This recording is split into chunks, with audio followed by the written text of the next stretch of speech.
Olá, estamos de volta ao vivo com dinheiro. Ao vivo com dinheiro é bom, né? Trouxe uma mala de dinheiro. Então, você trouxe? Rapaz, falando nisso. Loures passou aqui. Eu não consigo entender. Olá, Marcos Cardoso, como vai você? Como é que tá? Tudo certo? bem? Como é que esses caras acham tanto dinheiro e eu fico impressionado, porque já acharam dinheiro na cueca, já acharam dinheiro no apartamento, já acharam dinheiro no caminhão, já acharam dinheiro na mala. Aí, ontem, No apartamento, né? Não, anteontem acharam 1.400.000 dentro de uma van. O cara estava levando de Cascavel para Dourados, no Mato Grosso. Estava lá com 1.400.000 escondido embaixo do banco da vanzinha. Eles acham, não são quantias pequenas, eles falam em milhões. Aí eu disse, vou botar a mão no bolso e ver se eu acho alguma coisa. Achei uma moeda de R$1. Eu não sei como é que eles acham tanto, eu só acho R$1, Marcos. Você consegue me explicar isso? Que o processo é seletivo, né? É seletivo? É seletivo, mas diz que a questão do dinheiro que acharam no apartamento, diz que ele cresceu e resolveu morar sozinho, né? Ele foi morar no apartamento, ninguém é dono daquilo, ninguém sabe como é que o dinheiro foi parar lá. Né? Cresceu, foi morar sozinho. Foi morar sozinho, cresce, Então, quer morar sozinho. Bem, nós vamos falar sobre dinheiro nesse bloco, mas antes de entrarmos nesse assunto, principalmente a você que teve poupança, de que ano a que ano? 1900 e lá 80, o primeiro plano que está em questão aí é o de 87. 87. De 87 para cá, você que teve caderneta de poupança, dinheiro aplicado em poupança, poderá ter um ganho ou não. A gente vai falar sobre esse assunto com o Marcos Cardoso já na sequência. Mas só, mais uma vez, fazendo novamente o convite para você, amanhã, dia 7, são os 19 anos da Rede Bela Aliança de Televisão. Rede Bela Aliança de Televisão, que pertence à Fundação Osni José Gonçalves, e Osni José Gonçalves, que era o responsável, o sonhador, o idealizador, Rádio Mirador, 93 FM e também a TV Bela Aliança. Então amanhã nós vamos ter um programa muito legal, ele vai começar às 11 horas da manhã ao vivo e vai ter a participação ao mesmo tempo, sincronizado, de todos os programas, praticamente quase todos os programas ao vivo. Os ao vivo da casa vão estar aqui, né? Vão estar o Toda Manhã, o programa de esporte, o Direto ao Ponto, o jornalismo com a Carmen e toda a equipe. Vamos estar interagindo todos ao mesmo tempo, com todos os cenários e trazendo convidados, entrevistas, matérias especiais e também atrações musicais. Como o Marcos Cardoso vai estar tocando amanhã em Las Vegas com a banda dele, a Tanja Tap não pode estar presente. Exatamente. Né? Nós vamos trazer várias atrações, você já viu, vamos ter aí o Baby, vamos ter o Joãozinho, lá de Taió, o Baby de Pouso Redondo, o Kainan, que vem lá de Tuporanga, e vamos ter também, para deixar todos aqueles que gostam da verdadeira música raiz, assim, muito felizes, a presença da dupla Raiz e Sertão, que faz o convite agora. Solta os meninos lá.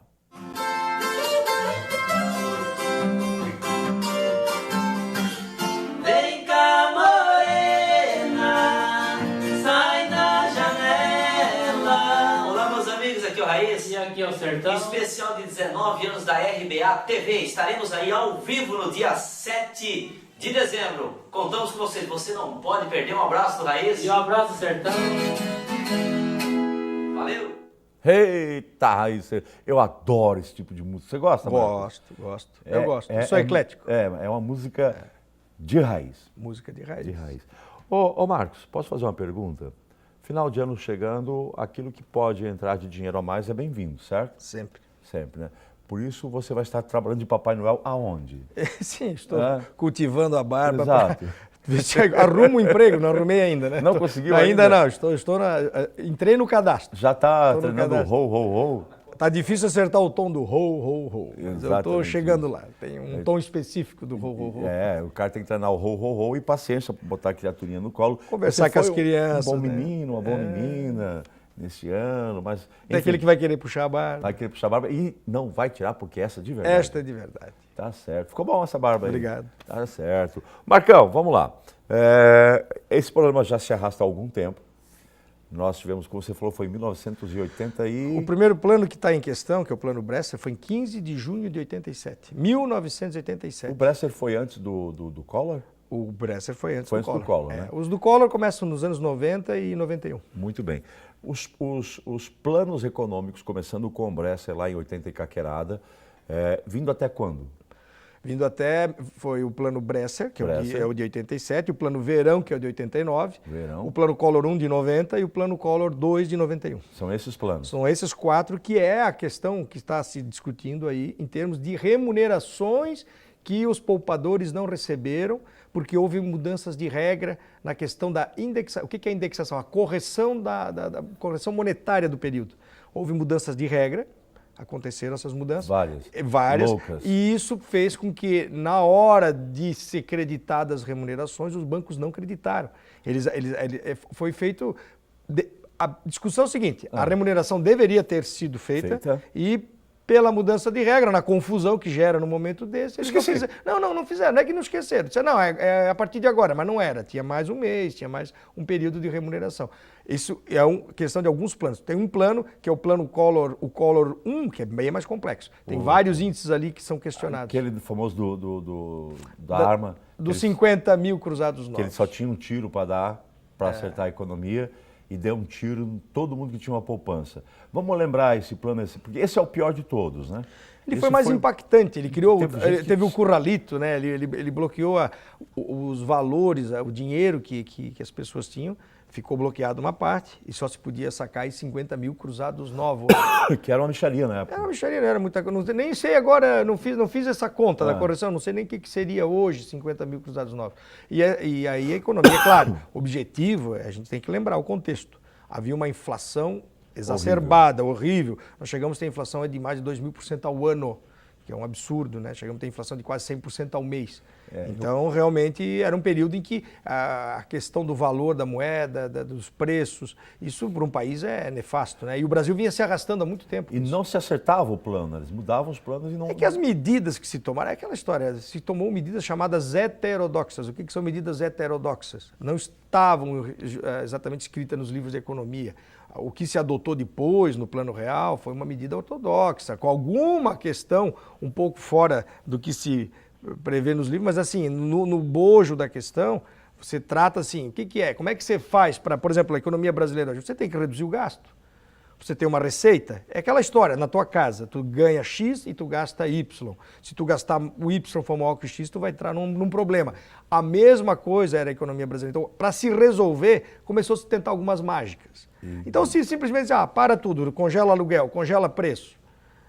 O RV, o RV já foi uma mudança. Aí tem a correção. A verdade é que se aprendeu, e se fala isso muito dentro da teoria econômica, que inflação, que era o grande problema. Tem que lembrar, o que esses planos, por que aconteceram esses planos? Porque havia inflação. Ferrada. O que é inflação? A alta generalizada, os preços sobem. Subiam tanto, subiam todo dia. Né? Eu vivi muito isso, eu sou de família de comerciante que vivia dentro do comércio.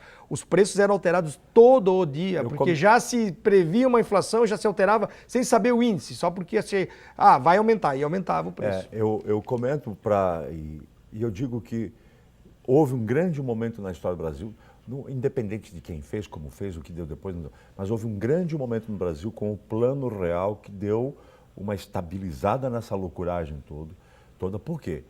Eu conto isso e tem muita gente, não, isso não é verdade. Eu estava lá com a minha família, meus filhos tudo pequenininho, minha esposa, com aluguel, tendo que fazer compras para essa cambada toda lá de filhos, e aí eu ficava rezando para que o meu pagamento saísse de manhã cedo, né? Saia de manhã cedo, por favor, saia de manhã cedo. Aí saía. Aí o que eu fazia? Eu ia lá, catava todo o dinheiro, entregava para minha mulher e falava, corre para o supermercado. E ela saía correndo para o supermercado, fazia aquelas compras grandes, porque já à tarde o preço já não era mais o mesmo. Aquele dinheiro que eu tinha recebido de manhã, se eu não aplicasse ele naquele momento, à tarde ele já não valia mais o que eu tinha recebido de manhã. Era terrível isso. O desequilíbrio era total, né? Era uma coisa A questão monetária que estava envolvida, o valor da moeda, não se sabia. A gente nem andava com moeda no bolso, todo mundo andava com talão de cheque, não tinha cartão na época. Não. Aí se fazia cheque para tudo, para comprar leite, para comprar... Eu tenho ainda guardado um canhoto, esse dia eu estava olhando, 1.450.000 cruzados novos. Uma cerveja, é uma cerveja. E atacando o Que zero é menos do que os 7, 8, 10, 12 reais que se paga numa cerveja hoje. E atacando o zero atrás, e a coisa era uma coisa fantástica. Mas enfim, em função disso, né, os caras tentaram um monte de planos. Em função desses planos, correções que eram necessárias ser feitas para a poupança não foram feitas. Em função disso, muitos desses poupadores, de maneira coletiva ou individual, entraram na justiça para o ressarcimento dessas perdas.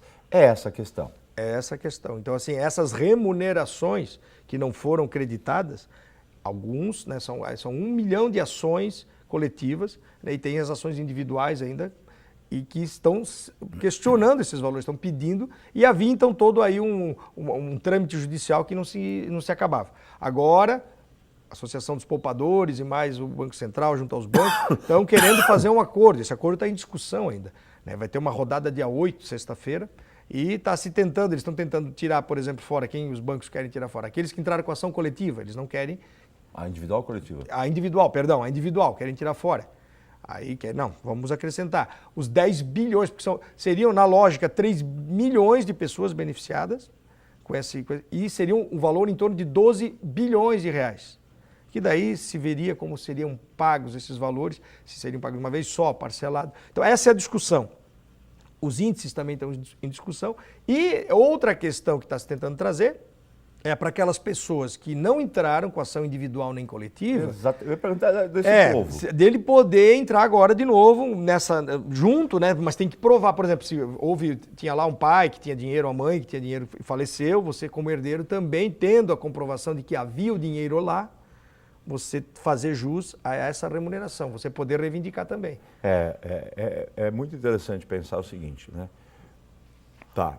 Primeiro, então, está se discutindo, tem ações coletivas e individuais. O pessoal quer que tire as individuais e não, as coletivas e individuais. Além disso, se discutir, poxa, tem um monte de gente que nem sabia e nem entrou com ação nenhuma e nem sabe que tem direito. Não, esse pessoal vai poder entrar, agora que a gente está mexendo no vespeiro e o pessoal abriu, poxa, eu tinha dinheiro naquela época, meu pai tinha, minha mãe tinha, era uma quantia, pode ter perdido.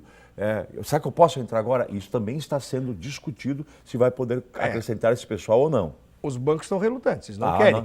Mas a gente tem que entender, naquele tempo era um mundo, a informação hoje corre muito mais rápido. Né? Então era um mundo. Só para ter uma ideia, né, das perdas, né, que nós estamos falando, né, só no plano Bresser, que é o de 87, 8%. 8% que é a diferença entre o que foi creditado de correção monetária, que foi corrigida a poupança, e o que deveria ser. No plano Verão são 20%. Já no plano Collor 1 é meio uma bagunça, vai. Março de 90, 43%. Abril de 90, 44,80%. Tem que lembrar que esses valores, quando a gente fala, né, Chico, também que com a inflação que existia na época, essa correção era, assim, nós tínhamos inflação de 80%. Certo. Então, assim, é isso que está se questionando. A correção foi só 44%. Só 44, entre aspas. Falar, isso hoje é um absurdo, né? 44, mas na época era isso. Já em maio de 90, aproximadamente 3% foi a diferença. Porque mudou. Eles criaram um BTNF, né? Que era o bônus do Tesouro Nacional para corrigir a poupança, e antes era o IPC, que é o índice de preço. Que esse dava lá, quanto que tem que corrigir? Dava o IPC, agora é o BTNF. Aí tinha uma diferença entre esses dois indicadores. Então essa aí é a briga, tá? Porque daí passou a ser o BTNF. Tá, mas era o IPC dava muito mais. O IPC acompanhava os preços. Lembrar que correção monetária é para corrigir a inflação. E já no plano Collor 2, que é o de 91, ali ficou 14,1% para trás. É muita informação para dar um rolo e são muitos valores e planos diferentes com valores em milhões, em reais. No reais não, real não entra nessa história, né? Mas enfim, que a pessoa acaba... Mas eu não sei. Eu não sei quanto é que eu tinha na época e eu não sei se aquilo que eu tinha na época vale a pena eu me incomodar, entrar com uma ação, porque eu tenho que pagar para o advogado também, se eu entrar com a ação, no final da coisa toda. A pessoa não faz ideia se vale a pena ou não. Como é que a pessoa faz para conseguir ter, no mínimo, um cálculo daquilo que ela tinha nesses meses e nessa época, colocando-se correção, etc. e tal, se vai valer a pena entrar ou não? O primeiro passo é conseguir um extrato dizendo quanto que havia na época, uma comprovação. O banco fornece. Se tu tiver o número da conta, CPF, tu pode... Tem que ter o número da conta, o CPF, ou só o CPF? Com o CPF o banco consegue identificar, mas vai da boa vontade também do banco, porque eles estão atribulados de coisa lá, eles vão ter que parar.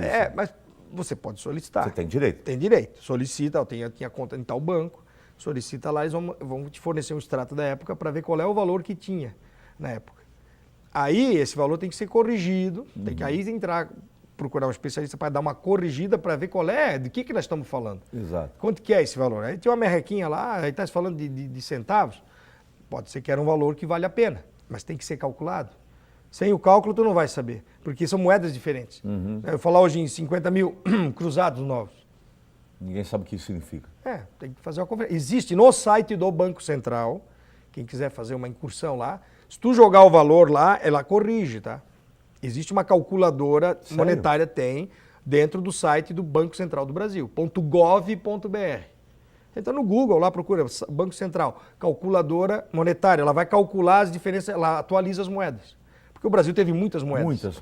Lá no site tem. Então, assim, é uma maneira. Se não se sentir seguro, procura um especialista, um contador, um economista, alguém que é de finanças, que saiba fazer conta e que vai te ajudar a atualizar esse valor. Para ver se vale a pena ou não. Para ver se vale a pena ou não. Todo o esforço, porque você realmente, se tiver que entrar agora, se for permitido entrar agora... Primeiro tem que saber se vai ser permitido. Quem não entrou ainda, se for permitido, quem vai entrar. O que vai acontecer? Você vai entrar com uma ação, você vai ter que contratar um advogado. Mas, a princípio, essa resposta nós vamos ter no dia 8, que vai ter uma nova rodada.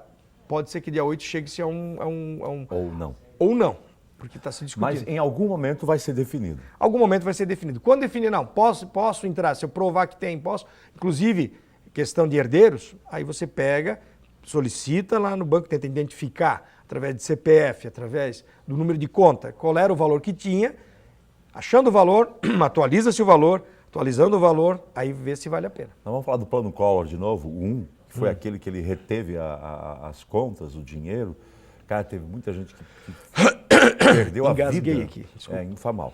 Perdeu a vida em função disso, porque foi um desespero. Tem gente que se matou, tem gente que ficou doente, morreu após isso. Foi um volume muito alto de dinheiro que foi retido naquela época, né? E pessoas que até hoje lembram disso. Então, tem pais que já morreram e que tiveram esse dinheiro retido naquela época e que deve ser corrigido com esses valores aqui, e que os filhos, puxa, acho que o meu pai tinha. Então, se não entraram, tem que esperar essa decisão do dia 8 se pode entrar ou não. Agora não tem muito, agora tem que esperar, porque tem essa decisão acontecendo aí. O prazo anterior, que era de entrar, já tinha encerrado.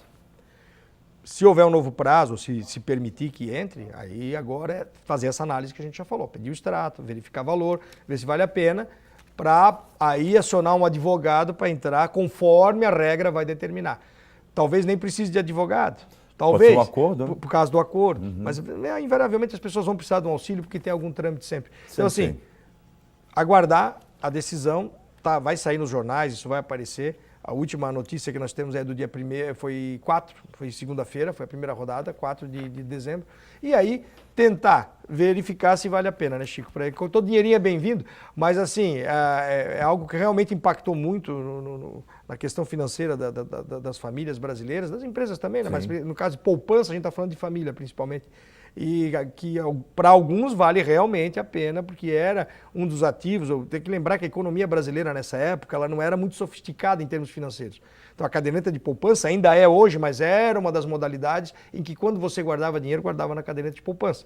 Já estava surgindo os CDBs, mas não é que é um hoje. Hoje você tem uma imensidão de títulos, fundos e ativos que você pode aplicar muito maior, muito mais diversificada. Naquela época não. Então havia muito dinheiro na caderneta de poupança e tem pessoas que realmente vale a pena tem um volume ir atrás. expressivo. E alguns que não sabem que vale a pena. Não então, por isso vale a pena verificar. Já esqueceram ou pessoas que morreram, mas os seus filhos não sabem. Tem direito, né? Tem direito. Muito bem. Legal. Tem mais alguma coisa dessa que vai... Porque às vezes quando estoura, a revisão de tal, tem mais alguma que dá para estourar aí pela frente? Por enquanto não tem nada surgindo aí. Esperamos que não, né? A gente perdeu aí uma grande oportunidade no Plano Real. O Plano Real foi muito bom no sentido de acabar com a inflação naquele primeiro momento, mas algumas medidas que foram tomadas ao longo do plano, como quando se segurou o dólar por muito tempo, naquela banda cambial, porque o dólar ficou meio que congelado ali, isso aí atrapalhou o Brasil. Só para ter uma ideia, o Brasil hoje, se aquilo tivesse acontecido e nós tivéssemos guiado a economia brasileira da forma correta, seria uma economia maior que a da China. Então, assim, a questão toda é que é muito mais. Quando se fala em medidas econômicas, em controle fiscal, controlar as contas do governo, isso tudo que está se falando, reforma da Previdência, é muito importante para o nosso futuro dos nossos filhos, das pessoas, né, do brasileiro que vai continuar esse país, que um dia a gente vai sair daqui também, né? A gente sai dessa para melhor. Mas, assim, esse ajuste tem que começar a ser feito. Nós perdemos muitas oportunidades. Esses planos, quando eu me lembro, eu resolvi fazer economia por causa disso. Dos planos. Meu pai queria que eu fosse dentista, eu virei economista, porque eu estava lá e tudo isso começou a entrar em ebulição, eu resolvi ser economista. Mas assim, eu vejo quantas oportunidades o Brasil perdeu. De endireitar, se colocar em cima dos trilhos. A prova que agora, de novo, mostra que perdemos outra oportunidade, já que a economia num eixo diferente desses aqui. Aqui era realmente, nessa época desses planos, uma baderna completa, eram planos que iam, planos que voltavam. Quando você congelava os preços, daqui a pouco não tinha mais a mercadoria, sumia a mercadoria das gôndolas, aí o que acontecia? O preço subia naturalmente. Fiscais do Sarney. Isso. Hoje se sabe que o grande combate à inflação se dá com abastecimento. Então, a cotação do dólar correta, a permissão de entrada de produtos. O Brasil tem que abrir suas fronteiras, o Brasil tem que melhorar o seu sistema econômico, tá, Chico? Para nós não daqui a 30 anos, nós vamos estar aqui velhinho, né, que nós já estamos meio velhinhos. O mesmo problema. A barba está branca. Exato. Mas nós vamos estar discutindo as mesmas coisas, nós temos que parar de dar a volta em torno do próprio rabo. Nós temos que começar agora a caminhar para frente. Lembrando, volto a dizer, se o Brasil tivesse feito no plano real a sequência correta, seríamos hoje uma economia maior do que a China. Já imaginou quanto isso representaria para cada um de nós em termos de dinheiro e de qualidade de vida? Tivemos várias oportunidades. A sequência, os governos do PT, o governo anterior também tem culpa. A culpa é grande e não é só de um. Não, é de todo. A culpa é grande e não é só de um. Todo mundo que passou por lá. Obrigado, Papai Noel. Disponha. Um grande abraço, Feliz Natal. Ho, ho, ho. Até amanhã. Tchau.